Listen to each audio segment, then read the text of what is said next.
भगवान श्री कृष्ण का वचन है कि जो प्राणी इस गर्भ गीता का पाठ करता है या सुनता है या सुनाता है वह फिर गर्भवास में नहीं आता। अर्जुन ने पूछा, हे कृष्ण, यह प्राणी जो गर्भ विषय आता है सो कौन सा दोष करके आता है? जब यह जन्मता है तब इसको जरादि के रोग लगते हैं, फिर मृत्यु होती है। हे प्रभु जी, वे कौन सा कर्म है जिसके कर्म से प्राणी जन्म मरण से रहित होवे? श्री भगवान बोले, हे अर्जुन, ये जो मनुष्य है सो अंधा व मूर्ख है। जो संसार से प्रीति करता है वह पदार्थ मैंने पाया और पाऊंगा, ऐसी चिंता इस प्राणी के मन से उतरती नहीं। 8 पहर माया को ही मांगता है। इन बातों को लेकर के बारंबार जन्मता व मरता है, गर्भ विषय दुख पाता है। अर्जुन ने पूछा, हे भगवान, ये मन मस्त हाथी की तरह है, तृष्णा इसकी शक्ति है। यह मन 5 के बस में है, काम, क्रोध, लोभ, मोह, अहंकार, और इन 5 में अहंकार बहुत बली है। सो कौन सा यत्न है जिससे मन बस में होवे? श्री भगवान बोले, यह मन हाथी की तरह है, तृष्णा इसकी शक्ति है, मन 5 के बस में है, अहंकार इसमें श्रेष्ठ है। हे अर्जुन, जैसे हाथी अंकुश के बस में होता है वैसे ही मन रूपी हाथी को बस में करने को ज्ञान रूपी अंकुश है। अहंकार से जीवन नरक में पड़ता है। अर्जुन ने पूछा, हे श्री कृष्ण जी, एक तुम्हारे नाम के लिए वनों में फिरते हैं, एक बैरागी हुए एक धर्म करते हैं। इस विषय को कैसे जाने कि जो वैष्णव हैं वे कौन हैं? श्री कृष्ण बोले, एक मेरे नाम के लिए वनों में फिरते हैं, एक सन्यासी कहाते हैं, एक सिर पर जटा बांधते हैं, एक भस्म लगाते हैं। इनमें हम नहीं हैं क्योंकि इनमें अहंकार है। अर्जुन ने पूछा, हे भगवान, कौन से पाप हैं जिससे स्त्री मर जाती है और जिससे पुत्र मर जाते हैं, और नपुंसक किस पाप से होते हैं? श्री भगवान बोले, जो किसी से कर्ज लेता है और देता नहीं, इस पाप से स्त्री मरती है, और जो किसी की अमानत रखी हुई हड़प लेते हैं उनके पुत्र मरते हैं।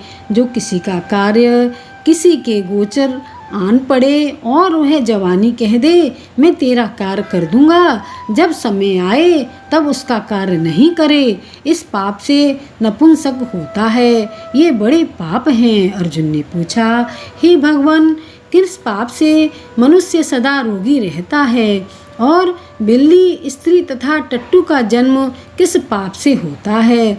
श्री भगवान बोले, जो मनुष्य कन्यादान करते हैं और इस दान में मूल्य लेते हैं वे दोषी हैं। वे मनुष्य सदा रोगी रहते हैं। जो विषय विकार के वास्ते मदिरापान करते हैं सो टट्टू का जन्म पाते हैं। जो रसोई बनाकर पहले आप खा लेते हैं और पीछे परमेश्वर के लिए दान करते हैं वे बिल्ली का जन्म पाते हैं। जो मनुष्य अपनी झूठी वस्तु दान एवं झूठी गवाही करते हैं वे स्त्री का जन्म पाते हैं। अर्जुन ने पूछा, हे श्री कृष्ण, कई मनुष्यों को तुमने स्वर्ण दिया है और कई मनुष्यों को हाथी घोड़े रथ दिए हैं, उन्होंने कौन से पुण्य किए हैं? श्री भगवान बोले, हे अर्जुन, जिन्होंने स्वर्ण दान किया है उनको हाथी घोड़े रथ वाहन मिलते हैं। जो परमेश्वर निमित्त कन्यादान करते हैं जो पुरुष का जन्म पाते हैं। अर्जुन बोले, जिन पुरुषों की सुंदर देह है उन्होंने क्या पुण्य किए हैं? हे भगवान, किसी के घर संतति है, कोई विद्वान है, उन्होंने कौन सा पुण्य किया है? श्री कृष्ण भगवान बोले, हे अर्जुन, जिन्होंने अन्न दान किया है उनका स्वरूप सुंदर है।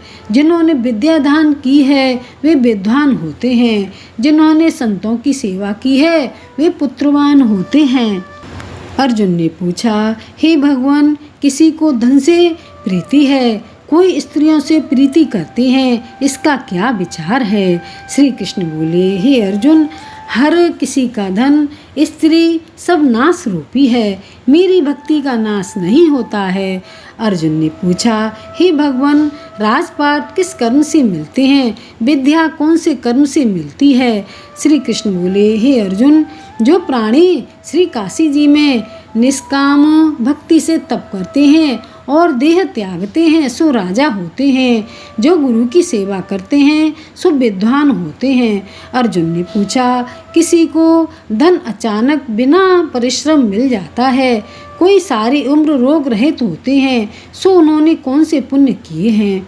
श्री कृष्ण बोले, हे अर्जुन, जिन्होंने गुप्त दान किया है उनको धन अनायास ही मिल जाता है। जिन्होंने परमेश्वर का कार्य और पराया कार्य संवारा है वे रोग से रहित होते हैं।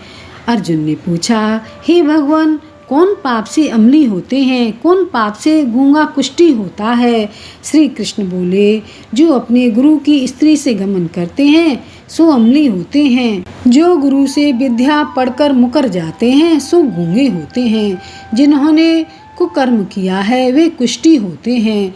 अर्जुन ने पूछा, हे श्री कृष्ण जी, किसी की देह में रक्त का विकार होता है, कोई दरिद्री होते हैं, किसी को खंडबाही होती है, कोई अंधे होते हैं, पंगुल होते हैं, कई स्त्रियां बाल विधवा होती हैं, सो कौन से पाप से होते हैं? श्री भगवान बोले, जो क्रोधवान रहते हैं उनको रक्त विकार होता है, जो कुशील होते हैं वे दरिद्री होते हैं, जो कुकर्मी ब्राह्मण को दान देते हैं उनको खंडबाही होती है, जो प्राणी स्त्री को नंगी देखता है, गुरु की स्त्री से कुदृष्टि करता है, जिसने गौ व ब्राह्मण को लात मारी है सो लंगड़ा व पंगला होता है, जो स्त्री पति को छोड़कर पराये पुरुषों का संग करती है सो विधवा होती है। अर्जुन ने पूछा, हे भगवान, तुम पर ब्रह्म हो, तुमको मेरा नमस्कार है। मैं तुमको संबंधी जानता था, अब मैं परमेश्वर मानता हूँ। हे परब्रह्म, गुरु दीक्षा क्या होती है, कृपा कर कहो। श्री भगवान बोले, हे अर्जुन, तुम धन्य हो, तुम्हारी माता भी धन्य है, जिनके तुम जैसे पुत्र हुए, जिन्होंने गुरु दीक्षा पूछी है। हे अर्जुन, सारे संसार का गुरु जगन्नाथ है, विद्या का गुरु काशी, चारों वर्णों का गुरु ब्राह्मण, ब्राह्मण का गुरु सन्यासी, सन्यासी उसको कहते हैं जिसने सबको त्याग करके मेरे लिए मन लगाया है, सो ब्राह्मण जगत गुरु है। हे अर्जुन, यह बात ध्यान देकर सुनने की है। गुरु कैसा करना चाहिए? जिसने सब इंद्रियां जीती हों, जिसको सब संसार ईश्वर रूप नजर आता हो, ऐसा गुरु करना चाहिए। जो परमेश्वर को जानने वाला होवे, इस गुरु की पूजा सब तरह से करनी चाहिए। हे अर्जुन, जो गुरु का भक्त है सो मेरा भक्त है। जो प्राणी गुरु सम्मुख होकर मेरा भजन करता है उनका भजन करना सफल होता है। जो प्राणी गुरु के विमुख है उनको सप्त गाय मारने का पाप है। गुरु से विमुख प्राणी का दर्शन करना योग्य नहीं है। गृहस्थ गुरु से विमुख हो सो चांडाल के समान है। जिस जगह मदरा का भंडार हो उस विषय के बीच जो गंगा जल है सो अपवित्र होता है। इस तरह गुरु से विमुख का भजन भी अपवित्र होता है। उसके हाथ का देवता भी नहीं लेते, उसके सब कर्म निष्फल होते हैं। कुकर, सूकर, गंधर्व, काक, इन सब योनियों से सर्प की बड़ी खोटी योनि है। इन सब से भी वह मनुष्य खोटा है जो गुरु नहीं करता। गुरु बिना गति नहीं होती, अवश्य नरक को जाता है। गुरु दीक्षा बिना प्राणी के सब कर्म निष्फल होते हैं। हे अर्जुन, जैसे चारों वर्णों को मेरी भक्ति करना योग्य है, वैसे ही गुरु की भक्ति करनी, सेवा करनी योग्य है। जैसे सब नदियों में गंगा श्रेष्ठ है, सब व्रतों में एकादशी का व्रत श्रेष्ठ है, वैसे ही अर्जुन सबसे सेवा, बड़ी सेवा गुरु सेवा है। गुरु दीक्षा बिना प्राणी पशु योनि पाता है, 84 में भटकता रहता है, सब कष्ट भोगता है। अर्जुन बोले, हे श्री कृष्ण जी, गुरु दीक्षा क्या वस्तु है? श्री भगवान बोले, हे अर्जुन, तू धन्य है। गुरु दीक्षा 2 अक्षर हैं, हरि नाम, इन अक्षरों को गुरु कहता है। यह चारों वर्णों को जपना श्रेष्ठ है। हे अर्जुन, जो गुरु की सेवा करता है सो मेरी सेवा करता है। मेरी उस पर प्रसन्नता है, वह 84 से छूट जाता है। जन्म मरण से रहित नरक नहीं भोगता। जो प्राणी गुरु की सेवा नहीं करता सो 3.5 करोड़ वर्ष तक नरक भोगता है। जो गुरु की सेवा करता है उसको कई अश्वमेघ के पुण्य का फल होता है।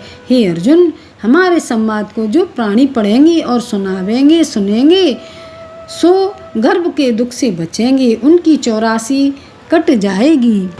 इसी कारण इस पाठ का नाम गर्भ गीता है। श्री कृष्ण महाराज के मुख से अर्जुन ने श्रवण किया है। गुरु दीक्षा लेना उत्तम कर्म है। उसका फल यह है कि नरक में 84 से जीव बचा रहता है, भगवान प्रसन्न रहते हैं। इस श्री गर्भ गीता। बोलिए श्री कृष्ण अर्जुन भगवान की जय।